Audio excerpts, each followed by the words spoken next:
കാഞ്ഞിരപ്പുഴ പഞ്ചായത്ത് ഭരണസമിതിയുടെ അനാസ്ഥയിലും ജനങ്ങളോടുള്ള വഞ്ചനാപരമായ സമീപനത്തിലും മണ്ഡലം കോൺഗ്രസ് കമ്മിറ്റിയുടെ ശക്തമായ പ്രതിഷേധം.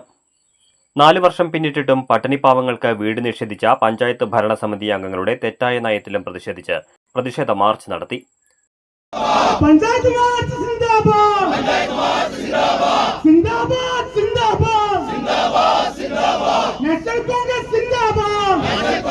പാർട്ടി ഓഫീസ് പരിസരത്തു നിന്നും ആരംഭിച്ച മാർച്ച് പഞ്ചായത്തിന് മുന്നിൽ സമാപിച്ചു. പ്രതിഷേധ സമരം KPCC ജനറൽ സെക്രട്ടറി KA തുളസി ഉദ്ഘാടനം ചെയ്തു. ജനാധിപത്യ സംവിധാനങ്ങളെ അട്ടിമറിക്കുന്ന നിലപാടാണ് കാഞ്ഞിരപ്പുഴ പഞ്ചായത്ത് ഭരണസമിതിയുടേതെന്ന് അവർ അഭിപ്രായപ്പെട്ടു. ലൈഫ് ഭവന പദ്ധതിയുടെ പേരിൽ ഉദ്യോഗസ്ഥരെ പഴിചാരി ഭരണപരാജയം മറച്ചുപിടിക്കാൻ ശ്രമിക്കുകയാണെന്നും അവർ കൂട്ടിച്ചേർത്തു. 5 വർഷത്തിനുള്ളിൽ ഒരാൾക്ക് പോലും വീട് നൽകാൻ ഭരണസമിതിക്ക് കഴിഞ്ഞിട്ടില്ലെന്നും കുറ്റം ചെയ്തവർ പാർട്ടിക്കാരാണെങ്കിൽ അവരെ സംരക്ഷിക്കാനാണ് പിണറായി സർക്കാരിന് താൽപര്യമെന്നും KA തുളസി പറഞ്ഞു.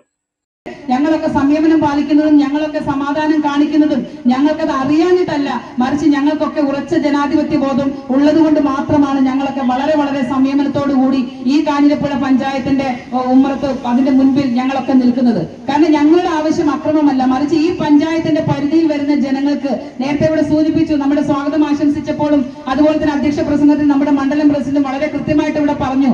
കാരണം ഏറ്റവും അടിസ്ഥാനപരമായിട്ട് ഒരു വ്യക്തിയുടെ ഏറ്റവും അവരുടെ ജീവിത അഭിലാഷമാണ് ഒരു കയറി കിടക്കാൻ സുരക്ഷിതമായിട്ടുള്ള ഒരു വീട് എന്നുള്ളത്. ആ വീട് കൊടുക്കുന്നതിന് വേണ്ടി സംസ്ഥാന സർക്കാർ കൊട്ടിഘോഷിച്ച് പ്രഖ്യാപിച്ച പദ്ധതിയാണ് നമ്മുടെ ഈ വീട് കൊടുക്കുന്ന പദ്ധതി. പക്ഷെ ആ പദ്ധതിയിലേക്ക് ഒരിക്കൽ പോലും അതിന് മാറ്റിവെച്ച ഫണ്ട് അത് അഴിമതിക്കായി പോയി, പലരുടെയും പോക്കറ്റിലേക്ക് പോയി എന്ന് ഈ പൊതുസമൂഹത്തോട് വിളിച്ചു പറഞ്ഞ സ്വപ്ന സുരേഷ് അടക്കമുള്ള ആളുകളാണ്.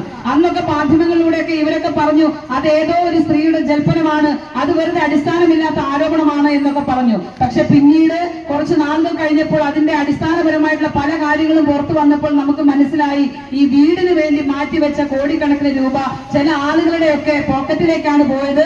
മറിച്ച് ജനങ്ങൾക്ക് വീട് കൊടുക്കുക എന്നുള്ള ആ പദ്ധതിയോട് യാതൊരു തരത്തിലുള്ള ആത്മാർത്ഥതയും അതുപോലെ സാമൂഹ്യ പ്രതിബദ്ധതയും ഈ സർക്കാരിനോ അത് നടപ്പിലാക്കുന്ന തദ്ദേശ സ്വയംഭരണ സ്ഥാപനങ്ങൾക്കോ ഉണ്ടായിരുന്നില്ല എന്നുള്ളത് നമുക്ക് മനസ്സിലായി.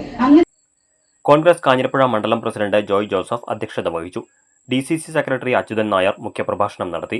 ചെറൂട്ടി മുഹമ്മദ്, ശശികുമാർ, രാജൻ, ബിന്ദു മണികണ്ഠൻ, പ്രിയ ടീച്ചർ, ഷൈജു, ബിജി ടോമി, ദിവ്യ, റീന, ചെറുകര ബേബി, മുസ്തഫ, ഗിസാൻ മുഹമ്മദ്, വ്യാപാരി പ്രതിനിധി ഫിറോസ് ബാബു തുടങ്ങി നിരവധി പേർ സമരത്തിൽ പങ്കെടുത്തു.